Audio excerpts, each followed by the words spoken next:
Right, Will O'Callaghan, how are you?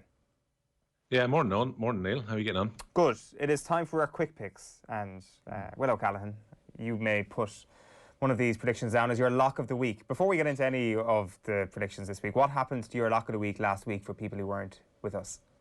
Look, Eoin, if you're going to be right 52% of the time, you're going to be wrong 48% of the time. That's the first disclaimer that you have to throw out. The second one is fair play to Wexford. They won their first Leinster Championship game in 7 years. Big surprise, I thought, when they won at Auckland last week, given the form of the two teams going into that game. Wicklow looked really well placed to win a championship game, probably then go out against Dublin the week afterwards. But they didn't perform, and I got worried straight away when I had the match tracker open on Sunday and Wexford had scored a goal within, I think, 90 seconds of throw-in, and you're thinking, here we go again, my lock of the week has gone to an absolute mess. And I was blamed by many Wicklow supporters for their performance last weekend, apparently. On national media, if they're being bigged up, it's my fault that they didn't perform. And I was even watching the interviews on the Sunday game, and it was like, that's the worst performance we've put in Championship for quite some time, and not what we expected. So, look, it's a funny one when that happens sometimes. But the great thing is, the Leinster Championship last weekend, as we deride it so often for being so uncompetitive, and I know that Dublin are back playing this weekend, and we'll probably be talking about a hammering being handed out at Wexford Park. But last weekend, the Leinster Championship was really competitive. We got 3 good games. Carlow against Longford, Offaly's thriller against Louth, which is probably game of the weekend, and that Wexford-Wicklow game went right down to the line as well. So 3 good games in a provincial championship that we often write off as that'll be the result, and we don't give it any praise. Can I jump in there, though? Is that not a bit of a criticism of the Leinster Championship as well, though, insofar as, okay, we might have a couple more decent games out of these quarterfinals this weekend, but semi-finals and finals onwards, I don't really think we're going to have particularly great games. Like, if we're I know you're saying we had 3 very, very good games in the Leinster Championship last Sunday, but they're preliminary round matches. Yeah, I know. I appreciate that point, Neil, in fairness. And it's the creeping inevitability that Dublin are going to walk up and pick up the trophy at Croke Park at the end of this. Really, what you get in Leinster, unlike Ulster, where, say, like, if you win 1 or 2 games, you might think genuinely, I can take the other Sharks out and perhaps lift the Anglo-Celt at the end of it. The realism here is that you're winning local derbies and you're getting a result which you remember, like, say, Wexford last weekend, like whoever wins the derby between Laois and Westmeath this weekend. Like, realistically, you've got Dublin miles ahead.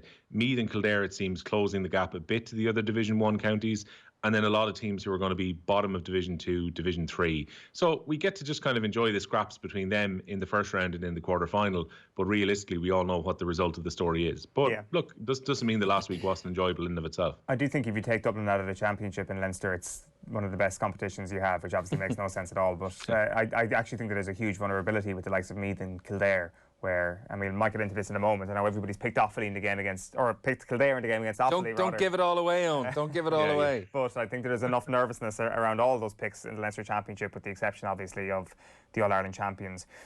Let's get last week's scores up, or the table as it stands. Adrian Barry. The surprise from Neil Treacy's voice. 10-0. 10-0. He got all 10 picks correct. He's been in touch to say, despite my natural modesty, gutted I won't be there to gloat about my 100% record. So that is from Adrian Barry this morning. He was taking the morning off, sipping on a pina colada with his feet up somewhere, just celebrating being the Nostradamus of Gaelic games. He got all 10 correct. Tommy Rooney there somehow at the bottom, despite the fact that he got the Wexford-Wicklow thing correct, if I'm not... Oh, no, he didn't, actually. He got Clare Waterford correct, which was the one that you and I got wrong, Will, and we also got the Wicklow game wrong. So that's where the predictions lie. Let's have a look at how we're looking for this week then. So there's not a whole pile of differences in all these, so we'll run through all of these on screen for those radio listeners. We've got Monaghan for Fermanagh, we've got Armagh against Antrim, and we've got Roscommon against Galway. I can tell you that myself, Tommy, Will and Adrian have all predicted Monaghan to beat Fermanagh, Armagh to beat Antrim, and Galway to beat Roscommon. This is like the Spider-Man gif, where they're all just pointing at each other. That last set of predictions. It really is. What was the point in putting that screen grab up, guys? Because Adrian Barry needs to get to 13-0. That's why we're going to pad his record. I will say though that there's like enough about Roscommon there to give us all maybe a small few palpitations. Here then, I'm the maverick, because everybody has picked Kildare to beat Offaly. Everybody's obviously picked Dublin to beat Wexford. At that, I would agree with you. What was the point of even putting that on screen? Meath, everybody's picking Meath to beat Longford, which I think is a little bit of a... You wouldn't be 100% confident in that either. And then the thing that we've actually got a bit of disagreement on in the only fixture this weekend is Laois against Westmeath. Will, you've gone for Westmeath, so have Tommy and Adrian. But I'm going against them. I'm going for Laois this weekend. I know Westmeath technically had a better league campaign. They got relegated in more impressive fashion than Laois got relegated. But I'm backing Laois. As the Midlands correspondent here, tell me why I'm wrong. Laois haven't got going all year would probably be the argument I would make against this. Like Westmeath know that they're without Kieran Martin. They have a couple of other injuries, which it's going to be intriguing to see what the team news is like when it comes out, probably on Saturday, given I doubt either team will want to reveal their hand ahead of this game in Tullamore. They played an absolute stinker of a game in the Championship a couple of years ago at the same venue, which was just about edged out by Laois in the end. It was a day where Westmeath didn't perform a few weeks after they'd met in a league final, and then the result was reversed in the Championship. But I can't really give a nod towards Laois on this, given that with the exception of a few minutes of the game in Newry against Down in the relegation playoff, they got nowhere near the other teams that they played in the league this year. They were well beaten by Clare and against Kildare, particularly in the last game. Kildare absolutely ran away with it, and they lost against Cork too. While Westmeath, as you say, were very competitive against Mayo at home. They put in a very good performance away from home against Cork in the ultimate playoff where they went down.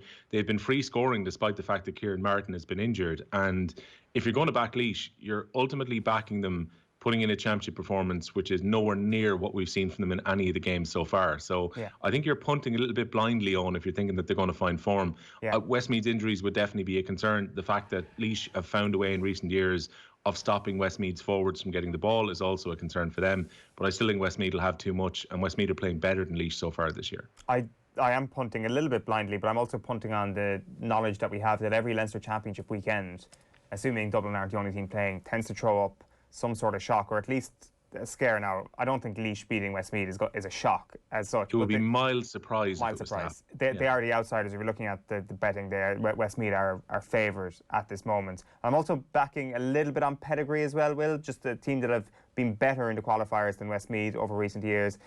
Not a million miles away from getting to round 4 of the qualifiers a couple of years ago, and then maybe edging out a Super 8 spot. They've shown glimmers of being able to mix it with teams that are in the upper echelons of Division 2. And in fairness, so have Westmeath in recent years, but Laois maybe have been doing it for a little bit longer. I think Westmeath have come off that period of time where Adrian Barry ironically would have said that they're the best team in Leinster with the exception of Dublin, because they got to more Leinster finals over whatever a 3 or 4 period than anyone else other than Dublin. So I think they've come off that but are on the uptick once again. And I think it's the last. The only one thing is I think this is the last hurrah for this Laois team. Like, there's a lot of players with miles in the legs throughout their side, particularly down the spine. You're looking at guys who are over 30 pretty much across the board. And in the case of Colin Begley, John O'Loughlin, Kieran Lillis, a lot of the players who are fairly central, they have played a lot of football as much as their age. And I think we're really getting into that territory. Is this going to be Ross Munnelly's last championship game, potentially? Is he going to stay around for a 19th season next year? There's a lot of change coming for Laois, and they could desperately do with a little mini run now, or it's going to be pretty miserable. And I'd say a lot of questions about Mike Quirke if they were to go out this year with no wins whatsoever. On the dubs, Ciarán Whelan in the Independent and the Herald this morning suggests that Dublin could be more vulnerable this summer than they have been in recent years. As the strength and depth of some of Dublin's chief challengers has deepened, I'm not sure the same can be said for Dublin. Between retirements and a slowing of the conveyor belt, I don't think the current Dublin squad is as strong as some other of recent times. He's probably right, Will. The question I put to you is, do you think that squad depth will be helped just a little bit by the return of Stephen Cluxton? Yeah, this is a funny one. That, you know, the only talk really about Dublin coming into this is, see, Cluxton, will he play this weekend or won't he play this weekend? As if Evan Comerford playing goal against Wexford at Wexford Park at the weekend would make any difference whatsoever. This is kind of becoming like a reverse era. A lot of Dublin pundits are now saying, oh, look how strong Kerry are, and Kerry have been so impressive so far this year. It's almost like a perfect way of pushing off any pressure about Dublin going for the 7 this season. Like, I didn't see anything in the league that would concern me if I was a Dublin fan, even without having their manager on the sideline, even with the retirements that they've had over the last 18 months. This Dublin team and this Dublin panel are still the best team and panel in the country. Is anyone actually going to really argue against that, outside of, say, someone in Kerry or Dublin where they're deliberately trying to play the other one up? Yeah, I totally agree with you on the reverse era point, Will. I think they've become as good at that as they have become at Gaelic football over the past 10 years. They're exceptional at it, and maybe they're just playing down their own chances because I don't know what impact that necessarily has on anyone. Like, what is the Dublin word for Yera? Is it ahir? Ahir or Sherlock, either or. I don't know. Sherlock. That feels a bit more country than Dublin. Well, I think ahir is a bit more suitable. Sure, all the Dublin players are country people anyway, aren't they? They've all just got heritage from different corners of the west and the southwest. Like, I mean, Kerry's Keane O'Sullivan. Congratulations on your retirement. Another great Kerry man gone from the panel during the week. You can say, Neil, and I know that in your head, Neil, you're like, all these predictions, they're all so predictable. Everybody's picking the same teams. That's the football championship for you. The football championship's so predictable. And I'm sure in the back of your head is like, wait till we get the hurling up on screen, because there's going to be great variety in everybody's predictions, because nobody can ever tell what's going to happen in hurling. Let's have a look at our hurling predictions. Oh, everybody just record scratch. Freeze frame. We're all picking Galway over Dublin. We're all picking Kilkenny over Wexford. We're all picking Limerick over Cork, and we're all picking Tip over Clare. Neil Treacy, this is your moment to go reverse the era on Limerick.